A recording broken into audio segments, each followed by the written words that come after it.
آج امت کے نوجوانوں کے اندر جو سب سے بڑی کمی پائی جا رہی ہے وہ یہی ہے کہ ہم گناہ کرنے کی وجہ سے جو نیکیوں کے موقع ہم کو ملتے ہیں ہم ان کو بھی چھوڑ دیتے ہیں۔ بسا اوقات ہم کو یہ لگتا ہے کہ ہم جھوٹے ہیں، ہم فلمیں دیکھتے ہیں، ہم گانے سنتے ہیں، ہم کھڑے ہو کر کے پیشاب کرتے ہیں، تو اس وجہ سے ہم کو جب نیکی کا موقع ملتا ہے تو ہم نیکی بھی چھوڑ دیتے ہیں کہ یار ہم تو گناہ کرتے ہیں، گناہگار آدمی ہیں، اور کیا کریں گے، کیا کریں نیکی کر کے، کیا کریں نماز پڑھ کے۔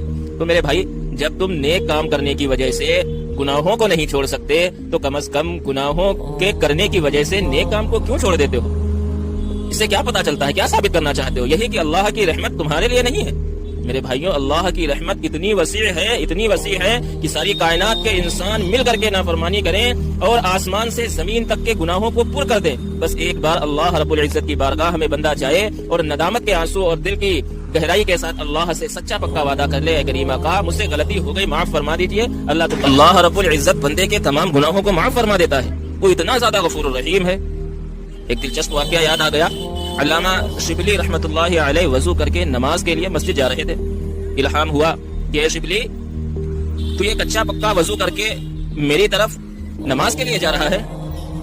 تو علامہ شبلی رحمۃ اللہ علیہ کے یہ سوچنے لگے کہ اللہ نہ جانے مجھ سے کون سی ایسی بھول ہو گئی وضو کرنے میں۔ تو اتنا سوچ ہی رہے تھے تو پھر سے الہام ہوا، اللہ رب العزت کی طرف سے آواز آئی کہ شبلی، کیا تو مجھ کو اپنا صبر دکھا رہا ہے؟ تو جب یہ اللہ کی طرف سے ندا آئی تو شبلی رحمۃ اللہ علیہ جذبات میں آ کر کے اللہ کے الفاظ اپنی زبان سے ادا کرنے لگے۔ تو اللہ رب العزت نے پھر فوراً الہام کیا کہ شبلی، کیا تو مجھ کو اپنا جذبہ دکھا رہا ہے؟ تو شبلی رحمۃ اللہ علیہ نے یہ سوچا کہ میں واپس جاتا ہوں اور پھر سے وضو کرتا ہوں۔ چنانچہ وہ مسجد کی طرف سے واپسی اپنے گھر کی طرف چلنے لگے تو پھر سے اللہ رب العزت کی طرف سے ندا آئی اور الہام ہوا کہ اے شبلی، تو میرے در کو چھوڑ کر کے جا رہا ہے؟ کیا تجھے کوئی میرے در کے سوا اور کوئی بھی در مل جائے؟ شبلی رحمۃ اللہ علیہ پریشان ہو کر کے بے ساختہ ہی اللہ رب العزت سے کہنے لگے، یا اللہ اب تو ہی بتا میں کیا کروں۔ چنانچہ اس کے آگے ایک واقعہ اور لکھا ہوا ہے۔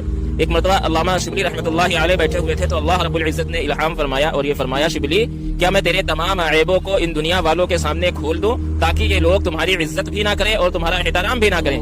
تو علامہ شبلی رحمۃ اللہ علیہ نے اللہ رب العزت سے یہ فرمایا کہ اے اللہ، کیا تو یہ چاہتا ہے کہ میں تیری رحمت کے تمام دروازوں کو ان لوگوں کے سامنے بیان کر دوں تاکہ کوئی تیری حمد اور تیرے سامنے سجدہ کرنے والا نہ بچے؟ تو میرے بھائیوں، اس واقعے سے یہ ثابت ہوتا ہے کہ اللہ رب العزت کی رحمت بے پناہ ہے، ہم کو لینا آنا چاہیے۔ یہ جو علامہ شبلی رحمۃ اللہ علیہ کے واقعات میں نے آپ کے سامنے بیان کیے، گویا اس واقعات کو پڑھنے اور سننے کے بعد یہ لگتا ہے کہ اللہ اپنے شبلی سے لاڈ فرما رہا ہے، پیار فرما رہا ہے، ان کو چھیڑ رہا تھا۔ چنانچہ جب بندہ اللہ رب العزت کے قرب کو حاصل کر لیتا ہے تو اللہ رب العزت اسی طریقے سے اپنے بندے کو چھوٹے چھوٹے مسائلوں میں پھنساتا ہے اور پھر اللہ کا بندہ اللہ کی طرف رجوع کر